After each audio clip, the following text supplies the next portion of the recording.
Hello everyone, आप सभी का स्वागत है आपके अपने यूट्यूब चैनल एग्जाम किक में।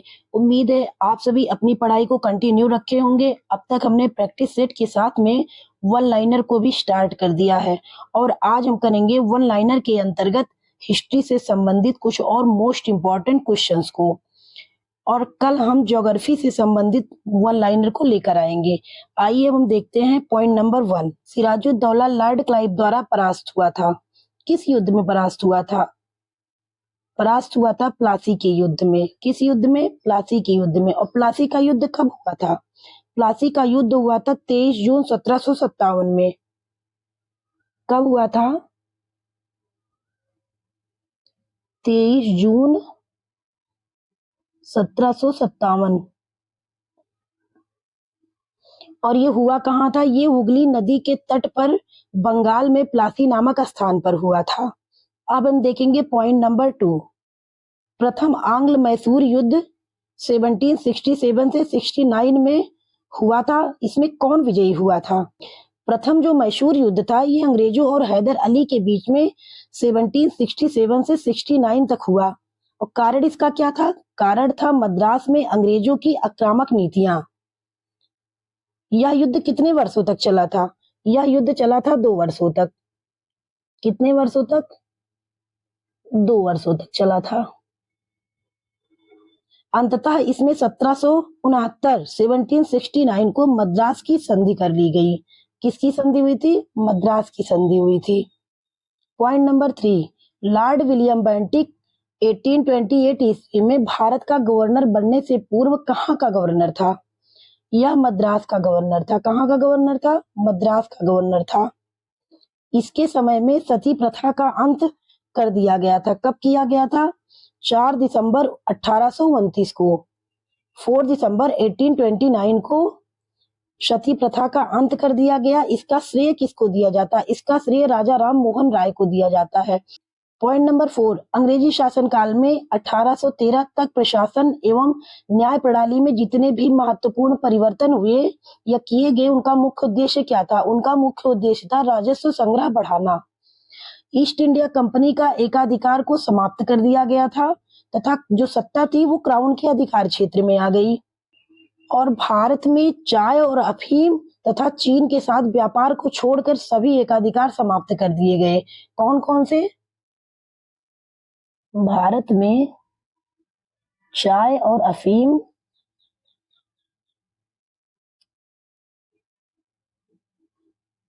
और चीन के साथ व्यापार। चीन के साथ व्यापार को छोड़कर एकाधिकार को समाप्त कर दिया गया। अब हम देखेंगे पॉइंट नंबर 5।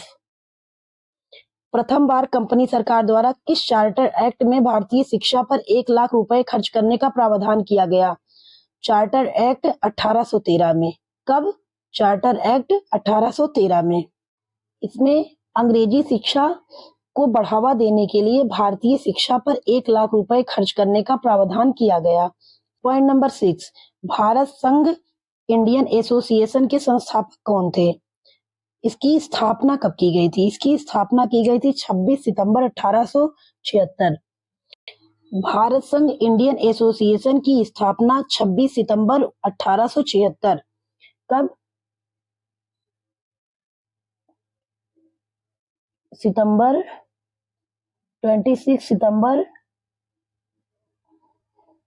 1876 को सुरेंद्र नाथ बनर्जी तथा आनंद मोहन बोस के द्वारा किया गया था। किसके द्वारा किया गया था? सुरेंद्र नाथ बनर्जी तथा आनंद मोहन बोस के द्वारा। कब किया गया? 26 सितंबर 1876 को। अब हम देखेंगे पॉइंट नंबर 7। ह्यूटोए द्वारा लिखित स्प्रिंग टाइगर नामक पुस्तक किसकी जीवनी है? ये जो है सुभाष चंद्र बोस की जीवनी है। अब हम देखेंगे पॉइंट नंबर 8। महात्मा गांधी एवं उनके विचारों से प्रभावित होने वाले प्रथम आदिवासी नेता कौन थे और ये कहाँ के थे? ये मणिपुर के एक राजनीतिक और आध्यात्मिक नेता और रोंगमेई नागा जनजाति से थे। कौन सी नागा जनजाति से थे? रोंगमेई। रोंगमेई नागा जनजाति, नागा जनजाति से थे और ये मणिपुर के कहाँ के निवासी थे? मणिपुर के निवासी थे। अब हम देखेंगे आगे क्वेश्चन नंबर 9। अखिल भारतीय किसान सभा की अध्यक्षता किसने की थी?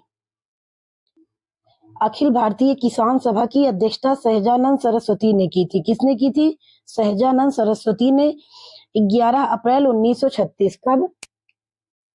11 अप्रैल 1936 में। कब की थी? 11 अप्रैल 1936 को किसने की थी? सहजानंद सरस्वती ने अखिल भारतीय किसान सभा की अध्यक्षता। अब हम देखेंगे पॉइंट नंबर 10। महाराष्ट्र में विधवा पुनर्विवाह हेतु प्रथम अभियान का नेतृत्व किसने किया था? इसका आंसर होगा विष्णु परशुराम पंडित ने। किसने किया था? विष्णु परशुराम पंडित ने। Point number 11। 1857 ईस्वी के विद्रोह के बाद स्वतंत्रता संग्राम सेनानियों में से किसे महक परी की पदवी प्रदान की गई थी? महक परी किसे कहा गया था? महक परी बेगम हजरत महल को कहा गया। अब हम देखेंगे पॉइंट नंबर 12। 1857 की क्रांति में क्रांतिकारियों के साथ क्या क्या हुआ? इसमें नंबर 1 पर लक्ष्मीबाई। लक्ष्मीबाई युद्ध में शहीद हो गई। क्या हुई? युद्ध में शहीद हुई। नाना साहब नेपाल पलायित हुए, ये नेपाल भग गए। तात्या टोपे गिरफ्तार हुए तथा फांसी पर लटके। और बहादुर शाह, इनको रंगून निर्वासित कर दिया गया। कहाँ निर्वासित कर दिया गया? रंगून निर्वासित कर दिया गया। Point number 13। किसान आंदोलन के कारण भारतीय राष्ट्रीय कांग्रेस का विभाजन हुआ, जिसके परिणाम स्वरूप नरम दल तथा गरम दल का उद्भव हुआ। कौन से आंदोलन के तहत ऐसा हुआ? यह हुआ था स्वदेशी आंदोलन। स्वदेशी आंदोलन कब हुआ था? ये हुआ था 1906 को। कब? 1906 को 14 और 15 अप्रैल। 14, 15 अप्रैल।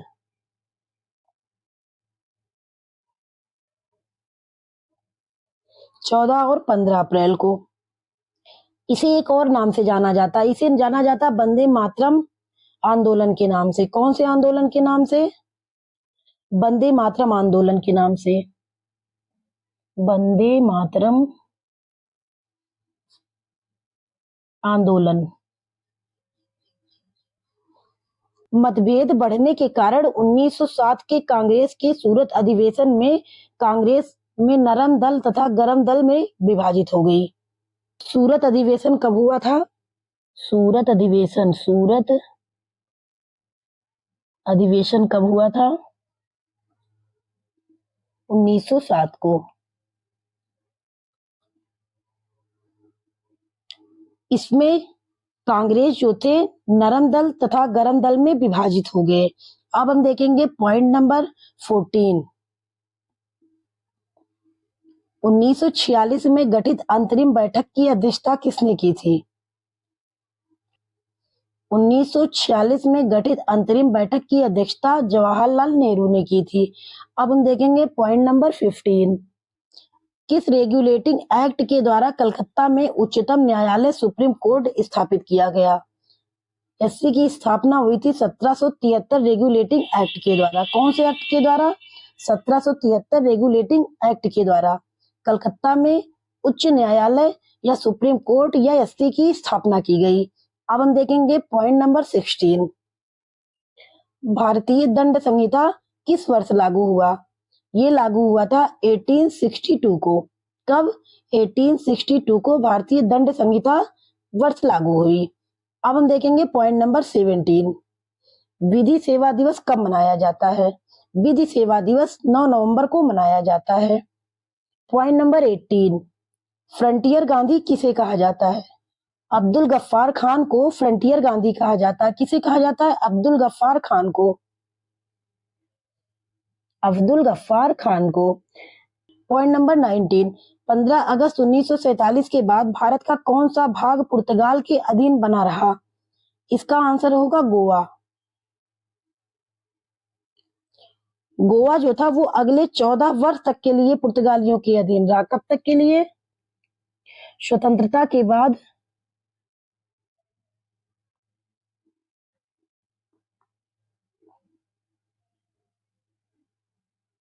अगले 14 वर्ष के लिए।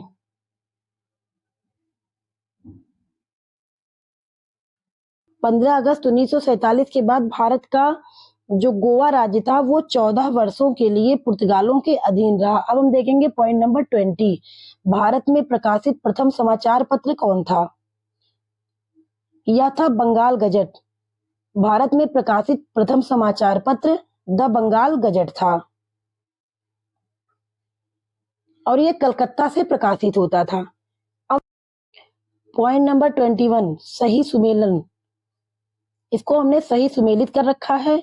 इसमें पॉइंट 1, हिंद स्वराज किसने लिखा है? इसको महात्मा गांधी ने लिखा है। न्यू इंडिया कॉमनवेल्थ ये एनी बेसेंट के द्वारा लिखी गई है। गीता रहस्य बाल गंगाधर तिलक ने लिखी है। India wins freedom Abdul Kalam Azad के द्वारा लिखी गई है। इसमें न्यू इंडिया कॉमनवेल्थ ये एनी बेसेंट ने लिखी है। ये मोस्ट इंपॉर्टेंट है। अब हम आगे देखते हैं। क्वेश्चन नंबर 22, सुभाष चंद्र बोस द्वारा लिखी गई पुस्तक का क्या नाम है? इन्होंने इंडियन स्ट्रगल लिखी है। किसने? सुभाष चंद्र बोस ने। पॉइंट नंबर 23, भारतीय किसान यूनियन की स्थापना कब की गई थी? भारतीय किसान यूनियन की स्थापना 1986 में की गई थी। पॉइंट नंबर 24, कैबिनेट मिशन की अध्यक्षता किसके द्वारा की गई थी? इसकी अध्यक्षता सर पैट्रिक लॉरेंस के द्वारा की गई थी। किसके द्वारा की गई थी? सर पैट्रिक लॉरेंस के द्वारा की गई थी। अब हम देखेंगे कैबिनेट मिशन जो था वो भारत कब आया था? ये आया था 1946 में। कब आया? 1946 में। कैबिनेट मिशन भारत 1946 में आया और इसमें Lord Patrick Lawrence, sir Stanford Cripps और एवी अलेक्जेंडर शामिल थे। अब हम देखेंगे पॉइंट नंबर 25, चौरी चौरा कांड की वास्तविक तिथि क्या है? इसकी वास्तविक तिथि है 4 फरवरी 1922। चौरी चौरा नामक घटना कब घटित हुई? 4 फरवरी 1922 में गोरखपुर में। ये उत्तर प्रदेश में गोरखपुर के पास में एक कस्बा था जहां पर 4 फरवरी 1922 को भारतीयों ने ब्रिटिश सरकार की एक पुलिस चौकी में आग लगा दी थी, जिसमें 22 पुलिसकर्मी जो थे वो जिंदा जलकर मर गए थे। आज हम बस यहीं तक करेंगे। कल हम करेंगे ज्योग्राफी से संबंधित वन लाइनर को। ये मुझे पता है कि आप सभी को ये वीडियो मोस्ट यूजफुल लगा होगा। हमारे वीडियो को आगे ज्यादा से ज्यादा आगे बढ़ाने के लिए इसे लाइक शेयर तथा सब्सक्राइब अवश्य करें। धन्यवाद।